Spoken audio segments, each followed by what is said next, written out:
Pour la rentrée littéraire 2019, je publie Mon père ce tueur. J'ai jamais eu autant la trouille avant de sortir un livre. D'habitude, j'écris des livres pour me protéger, pour tenir à distance à la réalité, pour me construire une sorte d'armure autour de moi. Cette fois-ci, je me suis déshabillé.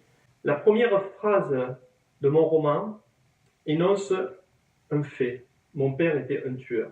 Ça résume le personnage principal, mon père, et ça résume toute l'histoire. Ce n'est pas une métaphore, cette phrase. Mon père était un grand chasseur, un grand tueur de gibier, donc il a été un tueur d'animaux, mais il a été aussi un tueur d'êtres humains, parce que pendant la guerre d'Algérie, bien qu'appelé, il s'est retrouvé sniper. Et moi, j'ai passé ma vie en compagnie de ce tueur, entre son amour et sa violence. À sa mort, il m'a laissé une lettre. Je ne l'ai pas ouverte, j'ai eu la trouille. Parce que c'était la lettre de mon père qui m'aimait, mais c'était aussi la lettre d'un tueur. Et j'ai toujours eu peur de ce qu'il y a dans cette lettre. Il a fallu que j'attende 3 ans pour me dire il faut que je fasse quelque chose, il faut que je l'ouvre. Mais avant de l'ouvrir, il fallait que je comprenne mon père, que j'essaye de le réinventer, de me le réapproprier, de nouer une relation avec lui que j'ai jamais eue. Et donc il fallait que j'écrive.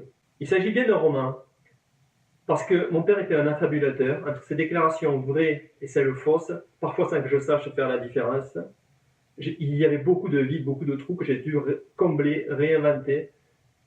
J'ai dû recréer mon père, lui donner une continuité, une unité, qu'en fait, je n'ai jamais vraiment connu. J'avais toujours des doutes. Il a toujours été un mystère pour moi. Il m'a fallu le roman pour pouvoir rentrer en lui, pour pouvoir essayer de comprendre qui il était, comment de l'enfant qu'il était, un enfant comme moi j'ai été, dans le même village en fait, dans le Midi, comment il avait pu devenir en Algérie un tueur, et puis porter ça toute sa vie. Dans mon roman, beaucoup de choses sont vraies, et beaucoup de choses sont fausses, surtout les détails. J'ai été obligé de faire des liens, de trouver de la cohérence. Donc les détails peuvent être faux. Des fois, je suis conscient qu'ils sont faux parce que je les ai inventés moi-même. Parfois, ils sont faux parce que mon père m'a raconté des histoires. Il n'a pas voulu me dire la réalité. Mais ce qui est vrai, absolument vrai, c'est notre relation entre tous les deux. Ce n'est pas un roman sur la guerre d'Algérie. Ce n'est pas un roman historique. C'est un roman sur notre légende familiale qui a quelque chose d'universel parce qu'elle raconte la vie d'un gamin qui va devenir violent.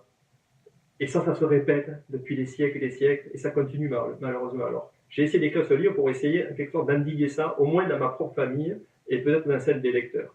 Seule la littérature peut m'aider à plonger ainsi dans mon père, à le réinventer, et aussi à me donner le courage d'enfin envisager d'ouvrir sa lettre, parce que le but c'était ça.